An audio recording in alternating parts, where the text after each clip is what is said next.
Япон улсын нислэл Токио хотоор 7 хоног аялахад гарах зардлыг тооцоолж үзцгээе. Нислэгийн тэмцээн iTrip аппликейшнаар захиалаарай. Япон улсад байрлах газрын хувьд хамгийн хямд хостел нь 80,000 төгрөг орчим байдаг.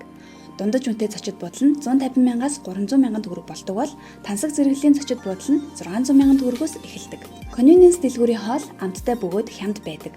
Ойролцоогоор 2,000 төгрөгөөс эхэлнэ. Жижиг зоогийн газар болон стрит фүүдэд 20,000-аас 60,000 төгрөгөөр хооллох боломжтой. Мэдээж Япон улс бол амттан дурлагчдын деважин.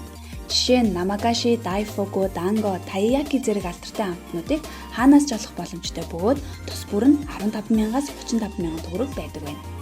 Нийтийн тээвэр метро унааны зардалд 7 хоногт 30,000 төгрөгийг зарцуулна.